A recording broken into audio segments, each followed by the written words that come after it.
This is Morning Breath, your drive time devotion sure to jumpstart your day. Hosted by Pastor Matt and Jessica Stallbaum. Morning Breath starts now.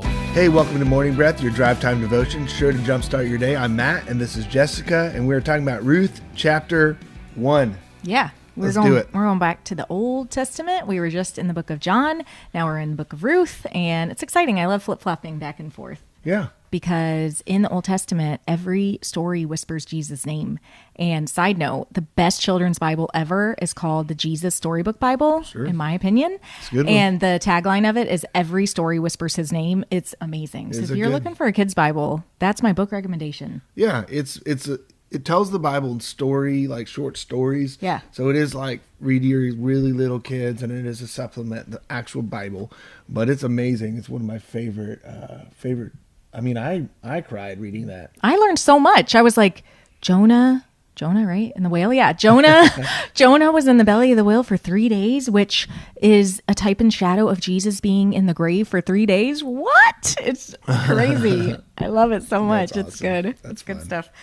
So I forgot to talk about this last Monday, but our son has switched from soccer to football. Yeah. And I just feel like we need to talk about that for a second. Mm-hmm. I was a soccer mom. I still am because our middle son still plays soccer. But for 10 years, our oldest son played soccer.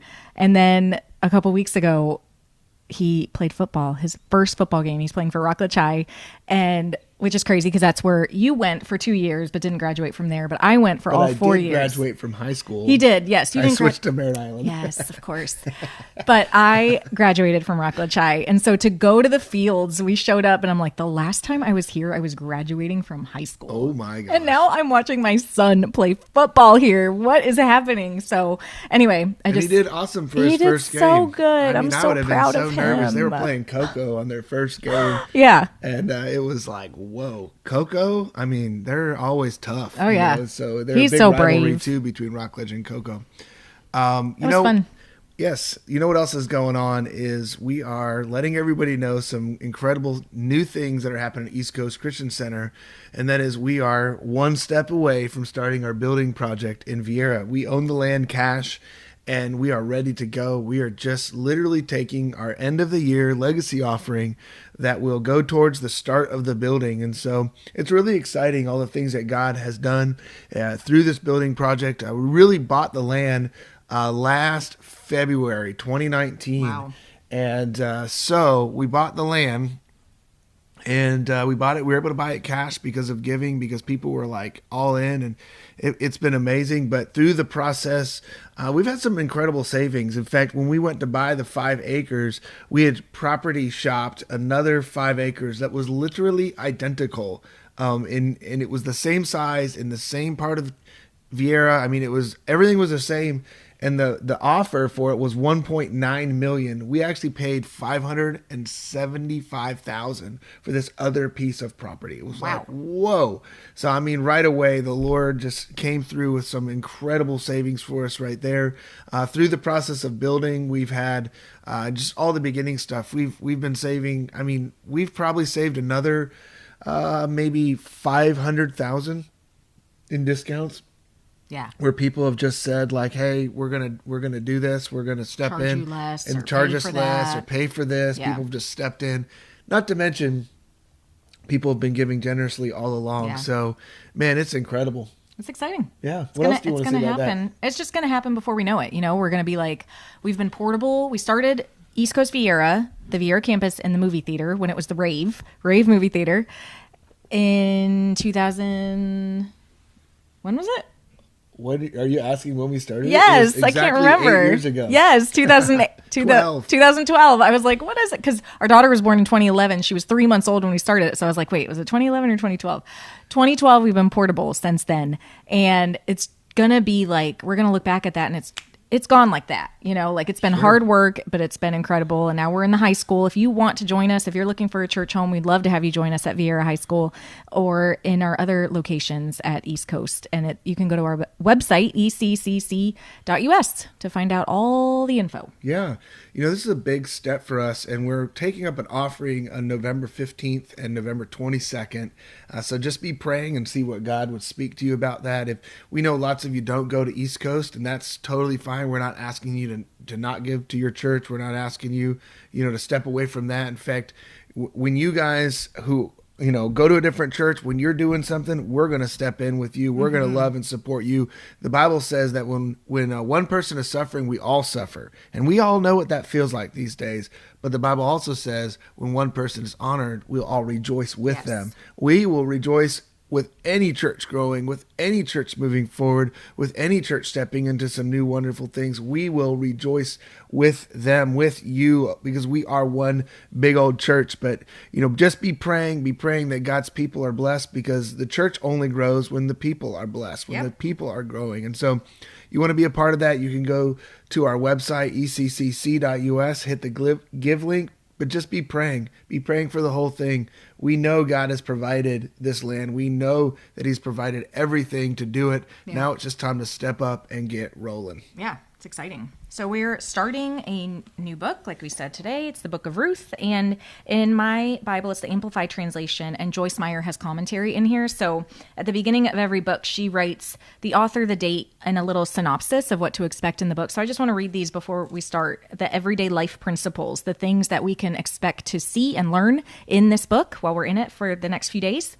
So the power of commitment and faithfulness cannot be overemphasized. That's good. Wise, godly choices put us in position for God to bless us, and God rewards faithfulness and sacrifice for others. So those are some principles that we can be on the lookout as we read Ruth chapter 1, and I will read it. All right, perfect.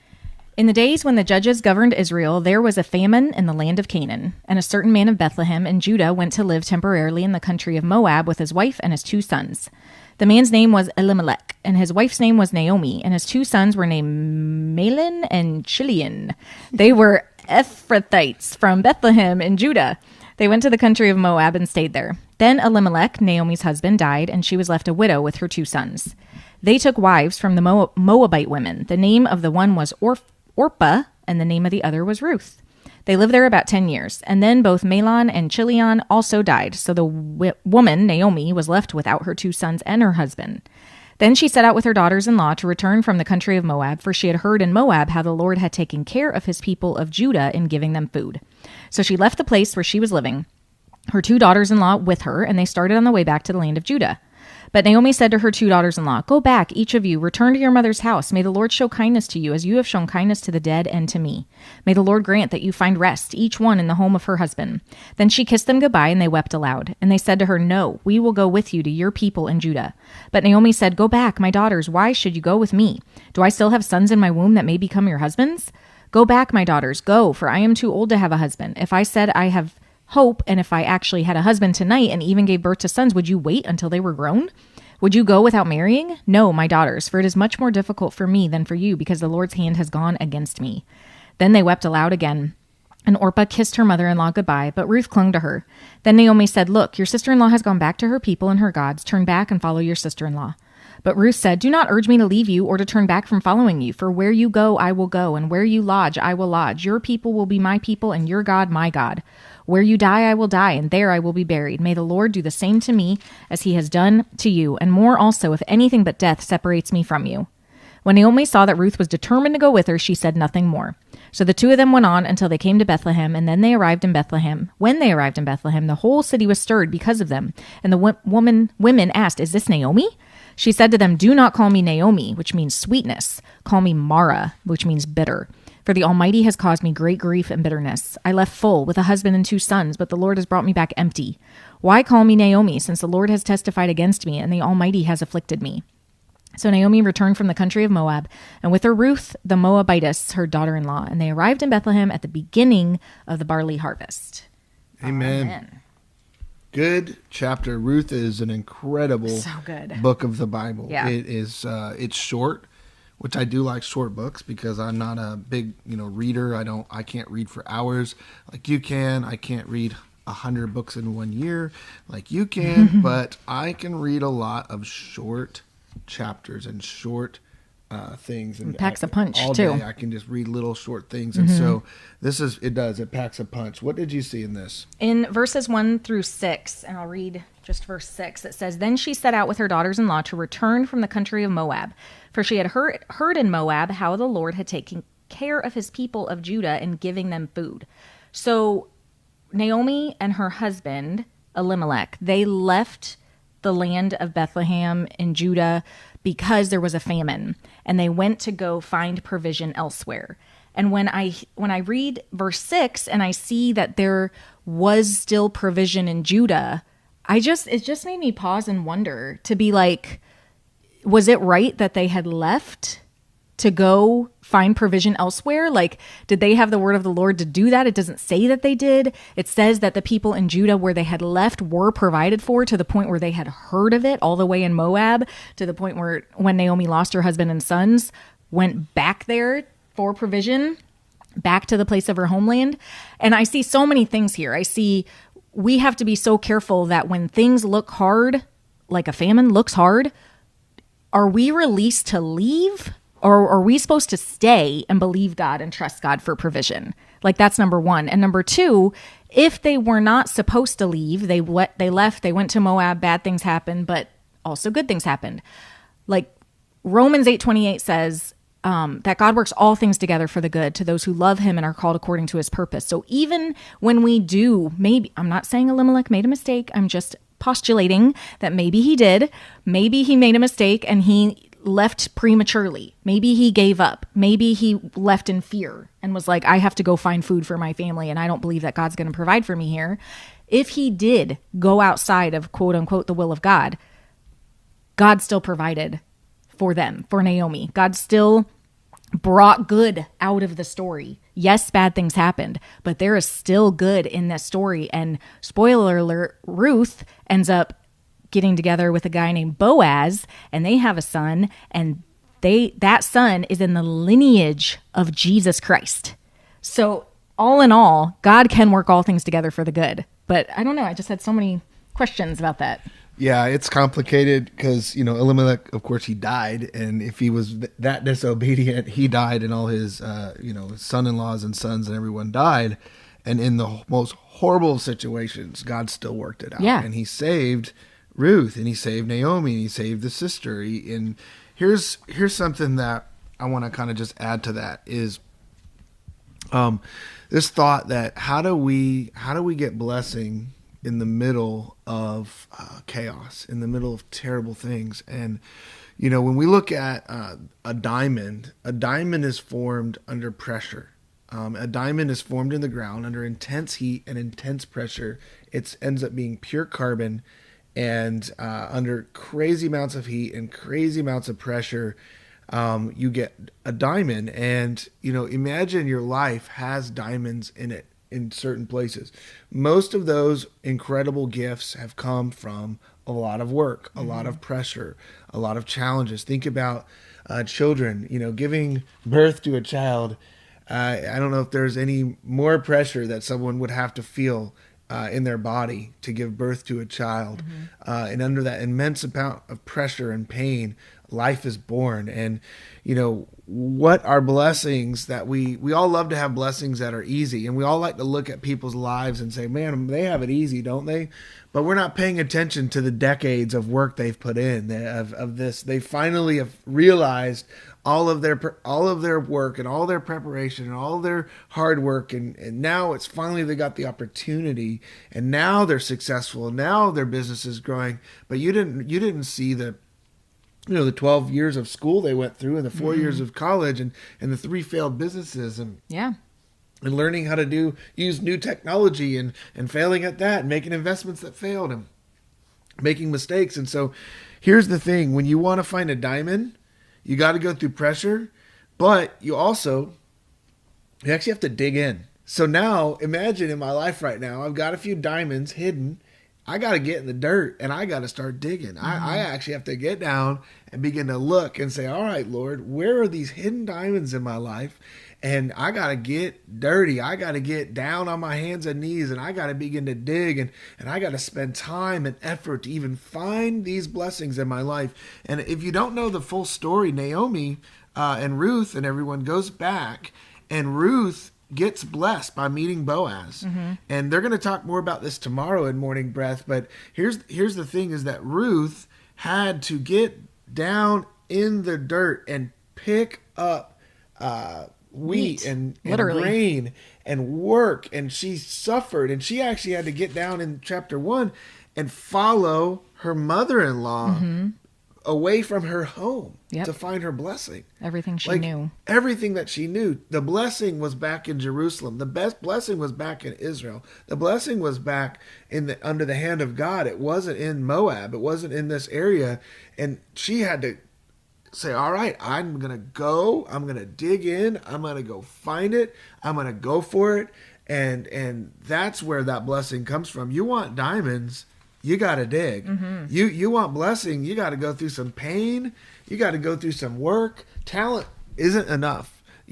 Gifting isn't enough. Eventually, you're going to meet a challenge that you're going to have to overcome. And eventually, you're going to go through a heartache that you didn't know was around the corner. Eventually, loss is going to come looking for you and try to take from you. And, I was reading Acres of Diamonds, Jensen Franklin. He said, your 401k might feel like a chicken that fell from or an egg that fell from a tall chicken. Okay. It dropped like an egg from a tall chicken. All right. Funny. And that's how my 401k felt, or my 403b felt, I don't know, in March. And I think people are nervous that it might fall again right now. And there's things going on right now. I mean, it's the world is, we're talking election season. We're talking pandemic. We're talking also an upheaval of racial tension all in months. People are suffering right now. People are scared right now. And you've been affected by it. In one way, shape, or another, you've been affected by this pandemic. In one way, you've been shaped by this racial upheaval in our nation. You've been shaped by the political season right now. And here's the thing: are you going to dig in? Are you going to get on your hands and knees and start saying, Lord, where is the diamonds in this mess? Where is my next steps in this mess? I have a friend, and they were going through some crazy stuff. They took some pretty big steps during this season, and they went and got some help. They stepped away into and got treatment for themselves for 30 days. I couldn't be more prouder of that person because they didn't let the pressure take them out. They dug in. They looked for the diamonds. They said, we're going to do whatever it takes. We're going to work our tails off. I've had other friends who said, man, I don't know where real estate's going to end up, so let me go get my lending license. How cool is that? I've had friends start working on degrees for different job positions. Like I had a friend for a real long time. I was always so proud of him because he couldn't support his family with the income he was making, and he went back to school and got his engineering degree. And right now he's got an engineering degree, which is a great degree to have in Central Florida. Teaching degree, on the other hand, is tough right now. Teachers are under the battle right now. They're doing twice as much work. You got classrooms, you've got online, and you got masks, you got pandemics, you got the stress of the parents, the stress of other teachers, the stress of children. Teachers, you're under a lot of pressure. Our hearts are going out to you. Keep digging. Yep. Keep digging. God can bless you. He can bless you in this season right now. You don't have to go anywhere. You don't have to do anything. Look, just dig in to the Lord. Dig into this season and look for those diamonds that are buried in the earth beneath you. That's good. So we have to talk about a big part of this theme of this particular chapter is the fact that Naomi, her name means sweetness. And when she returned to her homeland, everyone was excited to see her. And she said, don't even call me Naomi, call me Mara, because that means bitter. And she came back bitter and hard-hearted and angry at God. And people wanted to come around her in community and celebrate her. And she, to me, seems like she pushed them away and was like, I am bitter, I am broken. And Joyce Meyer had a little commentary in this, and it says, better, not bitter. I'm just going to read a bit of it. And she said, how does bitterness begin? According to the Bible, it grows from a root. Hebrews 12:15 speaks of bitterness as a root of resentment that springs up and causes trouble, and by it many may be defiled. Not just you when you're dealing with it, many around you. Because Naomi was bitter inside, she accused the Lord of causing her great grief and bitterness. Bitterness can result from the many minor offenses we simply will not let go of. The little things we rehearse over and over inside of us until they become monumental. It can result from significant hurts, offenses, traumas, or losses when we don't deal with them properly. The longer we allow pain, anger, or disappointment to grow and fester, the more powerful these negative emotions become, and they infect our entire being, our personality, attitude, behavior, perspective, and relationships. Just as God turned Naomi's situation around and made it good, we can expect him to do the same for us if we release our bitterness. Ask him to help us and heal us, and continue believing he is good no matter what we face. Bitterness is awful. It comes from a root of resentment. It starts small. It's just like anything else that grows. It always starts small. It starts as a seed. It starts as that one offense that you don't handle. That next thing then contributes, and it just piles on until you're in this place of complete destruction. Is it where envy and strife exists? There's every evil work. Is bitterness in there as well? Bitterness, envy, and strife, where those things are, there is every evil work. Everything springs up from that you don't want to have. And so for your own sake, guard your heart. Yeah. For your own self. And then it's so interesting that it says, from many it will be defiled. By many will be defiled by it, actually. So it's not just affecting you. So if I don't take care of the offenses in my heart, then I let that turn into bitterness. And I love that ownership, extreme ownership of you have to release it. You have to be a part of it. It's not just going to magically fall off of you one day. You have to actively be a participant in letting that stuff go. Because offense happens. Offense happens every day. If we let it, every time someone cuts us off in traffic, it can build up and build up and build up. The littlest, simplest, silliest little things can turn into this big tree. And I want to actually give you a book title that is an incredible book. It's called Chaos Beneath the Shade. Chaos Beneath the Shade. And on the cover, I wish I had it, but I loaned it out to someone. On the cover of the book is this tree, and it shows the roots underground, and then it has the tree, and it has the branches are fully formed. So this is a fully mature tree. It started as a seed. You see the roots, and the thought is that when you allow the root of bitterness to grow into a fully formed tree, then under the branches of that tree is chaos. You are now under the shade of total chaos and destruction. And the author is Tracy Bickle, Bickle, Chaos Beneath the Shade. And it's just something that I've seen take people out.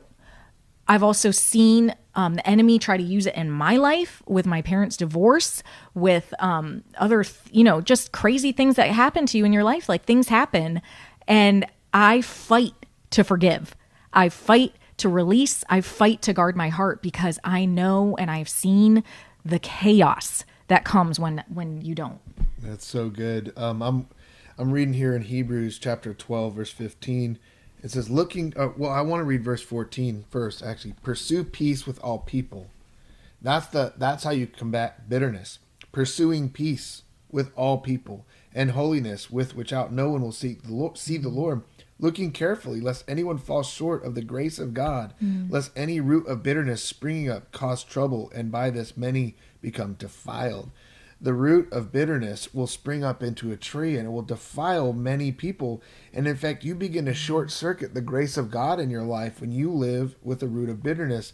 Acts also talks about bitterness is like a poison. Okay, it's like drinking poison. And you might say, well, the grace of God isn't strong enough for bitterness.